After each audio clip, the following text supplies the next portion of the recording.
Lyon put an end to their bad run of form in Ligue 1 with a much-needed win over Angers last night. Memphis Depay put the hosts ahead after just 14 minutes. Martin Terrier then doubled the lead 6 minutes before half-time. Lucas Toussaint own goal after 89 minutes created some suspense, but Lyon held on. Final score 2-1. Elsewhere, Benjamin Janot scored twice as Dijon boosted their survival hopes with a 3-2 win against Rennes, closing the gap to Amiens and Monaco to 4 points. The other two in the relegation zone are also in action today. Guingamp are at home to Marseille, while bottom side Caen are at Nice. Amiens are at Nantes on Sunday. After 2 successive defeats, Paris Saint-Germain need just a single point from their home game against Monaco on Sunday to be named champions for the second year running. The visitors are 5th from bottom, just 4 points clear of the drop zone, having won just 1 of their last 6 matches. We haven't been very efficient in our recent matches. We lost a lot of points. We have to continue in a difficult situation. We have to stay in Ligue 1. We've got to grit our teeth at every game and go beyond our limits in order to make as many points as possible. Monaco dogged with injury problems. Cesc Fabregas, the latest to join the list of absentees. The Spaniard suffering from an injury to his left ankle. Radamel Falcao is fit though, and he is no doubt about the size of the task facing Monaco at the Parc des Princes.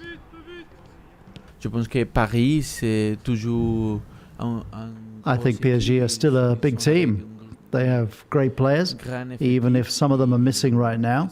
They still have other players who are also very good.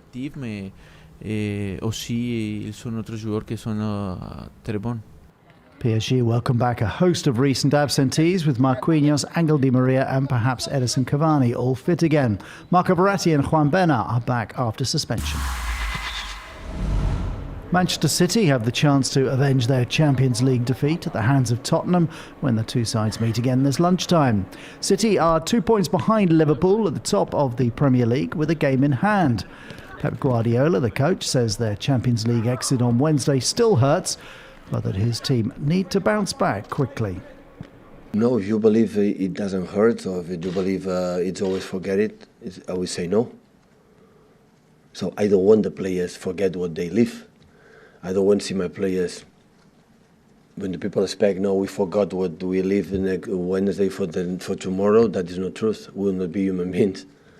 So we'll take time, we'll take long, but we have to live with that. We have to play or we have to compete with that feeling. That's nice. So what we live last Wednesday in terms of the emotion, in terms of just simple life was incredible. We are fortunate to live. We were lucky to live it. Tottenham's league form dipped badly in March and they've been sucked into a four-way battle for a top 4 finish and a Champions League spot.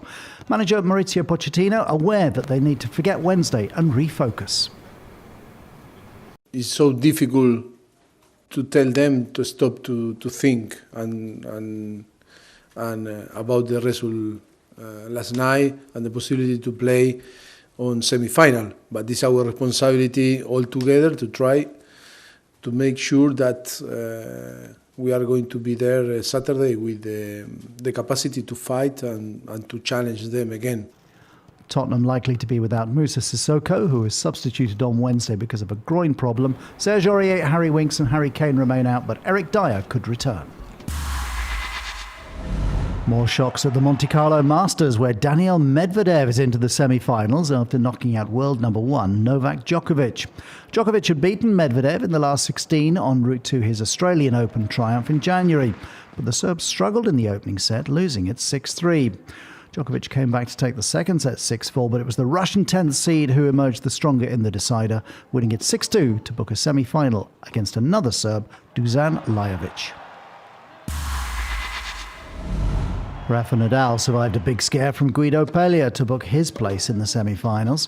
Pella served for a 5-1 advantage in the first set, but the Spaniard showed why he is feared on clay, battling back to take the set in the tiebreak. Nadal then dominated in the second, hitting a series of ferocious winners to earn a hard-fought 7-6, 6-3 victory.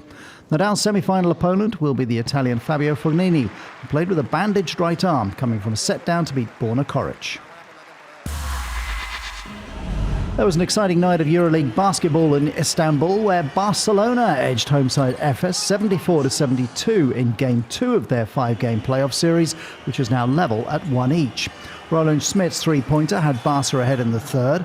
Hanga led Barca with 17 points, this three-pointer increasing the lead to 4. In the end, though, they hung on to win by just 2.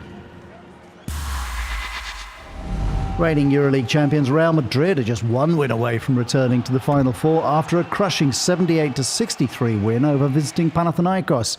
Madrid took a 2-0 lead in this best-of-5 series after leading for all but the first 90 seconds.